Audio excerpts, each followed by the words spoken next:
Harper and, of course, Senator Harper, before we had our final commercial break, we were talking about some of the things involved in the whole process of voting.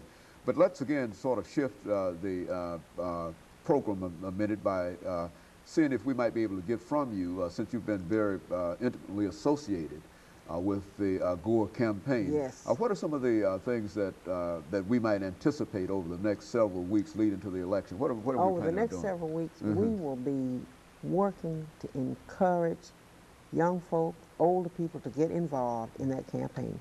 We've got some bus loads going from here to New Hampshire in October. We're going to travel this country and tell his story because he can't do it all by himself. We're going to talk about the man that Albert Gore is and his sensitivity. He's a father, he's a husband, and he is the kind of young man that we expect our young men to emulate. So what we're asking is, we're meeting with the students from TSU and in the last campaign. You need to know that they circled the wagon. Those students had a march from that campus to the poll, and they voted heavier than any other box. So we're going to do that this time, try to energize them, and they can energize each other on the Fisk campus, on the Meharry campus, the ABT, David Lipscomb, Vanderbilt, Trevecca, all of those students, because they are important. That's the power. That's the power. That's an they hold energetic the power That's in right. their hand. That's And they're what we call gophers. They have the energy that many of us do not. All you got to do is fire them up. And they can they maintain that knowledge that they get from reading about this is a first-hand experience. And it's unbelievable the number of calls we've had, folk wanting to volunteer. And we say there's room for all of us. We're going to get on those buses, and we are going to carry his message, because if you remember, it was the buses, the bus rides that got us the right to vote. That's right. Got us the opportunity to have what civil rights is really all about. So we'll have to do that again to show the sensitivity that he has for mankind. Very good. And so I think that in a real sense, the campaign has already been laid out. Oh, it has. And the efforts have already been, and while it might appear as if there might be some stumbling, there's a stumbling in the right direction in terms of coming back to Tennessee. Well, you know, I think it's important that he come back to his roots. And people have said, well, he went to school in D.C. and those kind of things. There's absolutely nothing wrong with that. We raise our children up and they go to school across the country. That's right. But he has never forgotten home. And I think the sensitivity of the people who are here, we know it. So who can better tell his story than the people of Tennessee? And for us, it's a real compliment to have a national campaign. It is. Right here in Speak Tennessee. to that, and because right here in Nashville, it seems that there are many of us who have worked in national campaigns, but never have we had a national campaign here. That's right. You know, when Dukakis ran, he ran from his home state. When Jimmy Carter ran, he ran from his home state. When President Clinton ran, he ran from his home state. I'm sure that the other, Mr. Bradley, will run from his. So there's nothing abnormal about that. In the Beltway, the continuity really isn't there.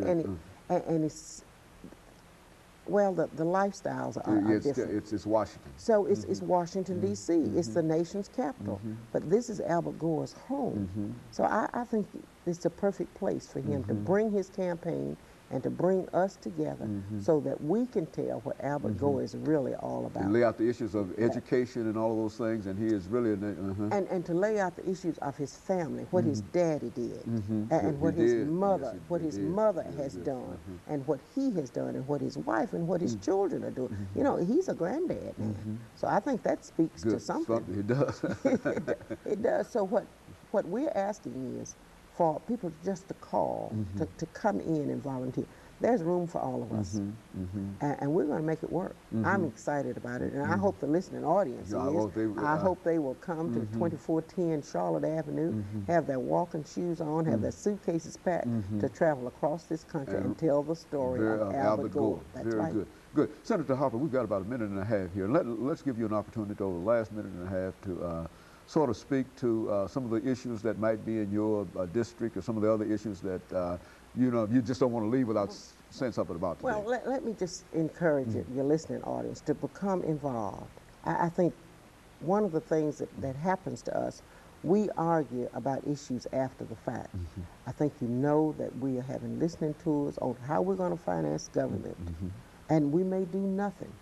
Now, there's been a substantial amount of time spent on the lottery. I think it's time to, you know, if we're not going to pass that, to go on to something else, because there are other more important issues. You know, when we look at what's happening to our young people, we traveled recently to St. Louis, Missouri, and they have the same problems that we have. That's child abuse.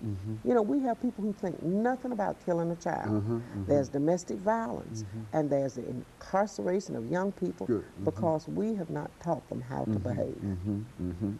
So we're going to work on that, and I ask our community to get more involved. When you receive a notice about coming to a meeting, come. If you can't come, send someone. Participate. And more important, just get out and vote. Get out and vote. Yes, register and vote. Don't just register. And when you go to the polls, carry someone with you. That's how I got in office, because people carried someone with me, and they voted for me. And I hope they'll do it again. And they will. And Senator Harper, let me thank you over the last 15 to 20 seconds that we have here for coming by and giving us that excellent information. Every time you come, you just bring such a wealth of information and such an intensity dealing with the state, the General Assembly and whatnot. And we know by various messages that we see of you in the newspaper and everything that you're doing a great job. And let me encourage our audience to tune in again next week for another informative edition. Thank you and good morning.